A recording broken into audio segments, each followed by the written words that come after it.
નમસ્કાર દર્શક મિત્રો, આપ જોઈ રહ્યા છો YNN ન્યૂઝ. હવે જોઈએ અગત્યના સમાચાર. ડભોઈ શિનોર નજીક ડભોઈ નગરપાલિકાની અદ્યતન ઇમારતનો આજે લોકાર્પણ કાર્યક્રમ યોજાયો છે, જેમાં વહેલી સવારે વાસ્તુપૂજન સાથે લોકાર્પણ કાર્યક્રમનો પ્રારંભ થયો હતો. પાલિકા સદસ્યોની ઉપસ્થિતિમાં પૂજન બાદ ધારાસભ્ય શૈલેષભાઈ મહેતા અને સાંસદ સભ્ય જશુભાઈ રાઠવા દ્વારા નગરપાલિકાની નવી બિલ્ડિંગનું લોકાર્પણ કરવામાં આવ્યું. તો સંધ્યા સમયે સુપ્રસિદ્ધ લોકડાયરા કલાકાર દેવાયત ખવડનો લોકડાયરો અને સાંસ્કૃતિક કાર્યક્રમનું પણ આયોજન કરવામાં આવ્યું છે. આજના દિવસે ડભોઈ નગરપાલિકા સહિતના નગરના વિવિધ વિકાસના કુલ ₹12,68,00,000 કામોનું લોકાર્પણ કરવામાં આવ્યું, જેનો સીધો લાભ નગરજનોને મળશે. ડભોઈ નગરપાલિકાનું જૂનું બિલ્ડિંગ છેલ્લા ઘણા સમયથી જર્જરિત હતું, જેને કારણે ડભોઈ ધારાસભ્ય શૈલેષભાઈ મહેતાના પ્રયત્નોથી ડભોઈ શિનોર 4 રસ્તા પાસે ₹5 કરોડના ખર્ચે નવીન અદ્યતન સુવિધાઓવાળું નવું બિલ્ડિંગ મંજૂર થયું અને તે આજે બનીને તૈયાર થઈ જતા પાલિકા સદસ્યોની હાજરીમાં વહેલી સવારે વાસ્તુ પૂજન સહિત વિવિધ ધાર્મિક કાર્યક્રમ સાથે ધારાસભ્ય શૈલેષભાઈ મહેતા અને સાંસદ જશુભાઈ રાઠવાના વરદસ્તે પાલિકા બિલ્ડિંગનું લોકાર્પણ કરવામાં આવ્યું. આસપાસની સોસાયટી સહિત ગામના લોકોને હવે આ બિલ્ડિંગ થકી સરળતા રહેશે. ત્યારે આ પ્રસંગે પાલિકા પ્રમુખ બિરેન શાહ, વિશાલ શાહ, ઉપપ્રમુખ મનોજ પટેલ સહિત ચીફ ઓફિસર જે કિશન તડવી અને પાલિકા સદસ્યો અને કર્મચારીઓ મોટી સંખ્યામાં હાજર રહ્યા હતા.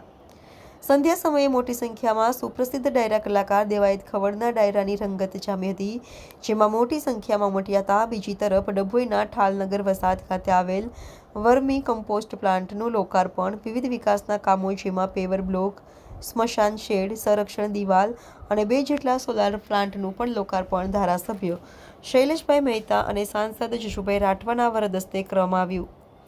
કુલ ₹12,68,00,000ના વિકાસના કામો સહિત પાલિકાની નવીન બિલ્ડિંગનું લોકાર્પણ થતાં નગરમાં ખુશીની લહેર. આ પ્રસંગે ધ્રુમિલભાઈ મહેતા, ભાવેશ પટેલ નડા, વિરોધ પક્ષના યોગેશ ઠાકર, સમર શાહ સહિત તમામ નગરપાલિકા સદસ્યો, કર્મચારીઓ હાજર રહ્યા હતા.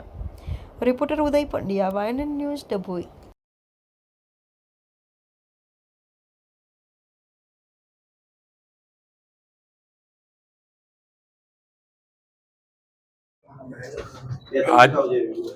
આજે ડભોઈ નગર એટલે કે દર્ભાવતી નગરી માટે ગૌરવવંતો દિવસ છે.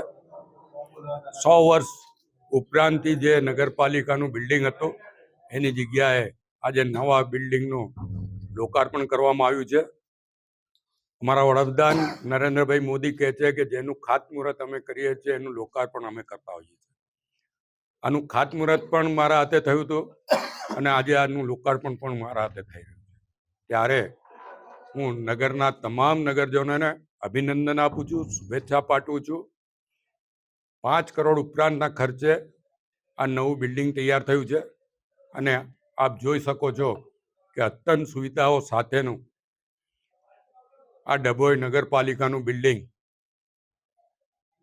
ત્યાં પ્રમુખની કેબિન,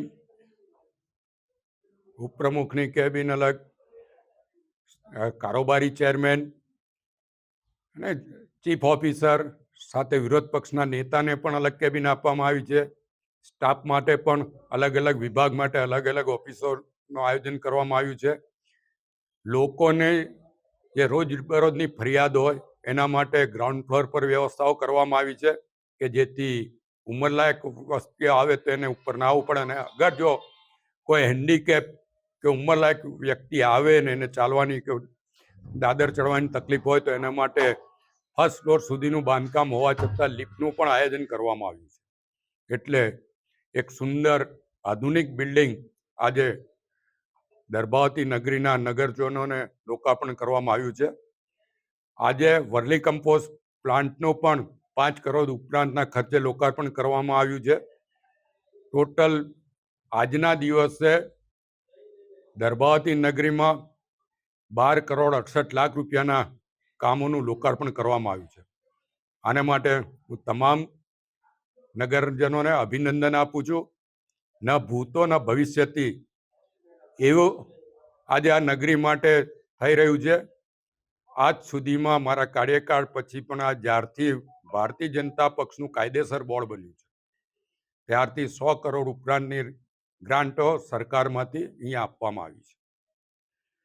2019માં પહેલી વાર ધારાસભ્ય તરીકે નગરપાલિકાના બિલ્ડિંગમાં ગયો હતો, જે 100 વર્ષ ઉપરાંત જૂનું છે અને તે વખતે કોંગ્રેસ પક્ષનું એમાં શાસન હતું. ધારાસભ્ય તરીકે મારું સન્માન કરવામાં આવ્યું હતું. ત્યાર પછી 19માં જ 17 જેટલા ચૂંટાયેલા સભ્યો ભારતીય જનતા પક્ષમાં જોડાયા હતા અને 36માંથી ભાજપની 4 હતી, એની 21 થઈ હતી અને ત્યારથી આ નગરીમાં ભારતીય જનતા પક્ષનું શાસન છે અને ત્યાર પછી અનેક વિકાસના કામો આ નગરીમાં થયા છે. ટૂંક સમયમાં રમતગમત સંકુલનું પણ લોકાર્પણ થશે. 1,12,000 સ્ક્વેર ફીટના પ્લોટમાં રમતગમત સંકુલ લગભગ 10 કરોડના ખર્ચે તૈયાર થઈ રહ્યું છે.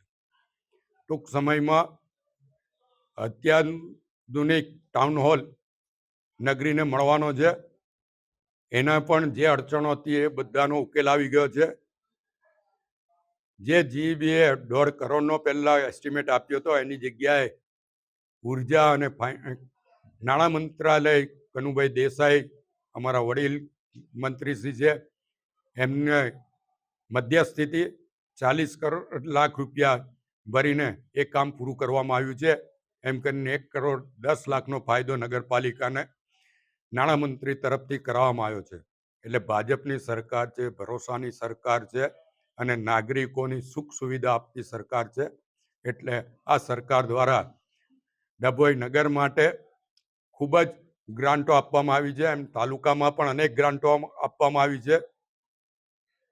ભૂતકાળના પ્રતિનિધિઓ હજારો કરોડની વાતો કરતા હતા, પણ ખરેખર આ 7 વર્ષમાં હજારો કરોડ રૂપિયા ડભોઈ વિધાનસભાને મળ્યા છે. હમણાં જ 2 દિવસ પહેલા સાઠોદથી ચાંદોદનો રોડ 7 મીટર પહોળો અને 15 કિલોમીટર બનાવવા માટે 101 કરોડ રૂપિયા સરકારે યાત્રાધામ તરીકે ફાળવ્યા છે. એટલે આ વિસ્તારમાં યાત્રાધામ હોય, લોકોની સુવિધાના કામો હોય, નગરપાલિકામાં ગેસ લાઇનનો હોય તો એને માટે પણ 14 કરોડ રૂપિયા ફાળવ્યા છે. આવા અનેક કામો આ વિસ્તારમાં થઈ રહ્યા છે. હું તમામને ભારતીય જનતા પક્ષ પર ભરોસો રાખીને સતત 2 વાર ધારાસભ્ય તરીકે મને ચૂંટીને મોકલ્યો છે. 2015માં ફક્ત 4 સીટ હતી, એની અત્યારે 22 સીટો ભારતીય જનતા પક્ષની નગરપાલિકામાં છે અને એના જ કારણે આજે આટલા વિકાસના કામો થઈ રહ્યા છે. અગાઉના આવતા વર્ષોમાં પણ હજુ અનેક વિકાસના કામો આ વિસ્તારમાં થવાના છે. ત્યારે નગરજનો વતી હું ભારતીય જનતા પક્ષની ગુજરાત સરકારનો, મુખ્યમંત્રી શ્રી ભૂપેન્દ્રભાઈ પટેલનો અને તમામ મંત્રીઓનો પણ આ તબક્કે આભાર માનું છું કે તેઓએ અમારી રજૂઆતને લાગણી માંગણીને માન આપીને કરોડો રૂપિયા ને અબજો રૂપિયાની ગ્રાન્ટો ડભોઈ નગર અને ડભોઈ વિધાનસભાને ફાળવી છે. આભાર. Subscribe now and press the bell icon. Never miss an update.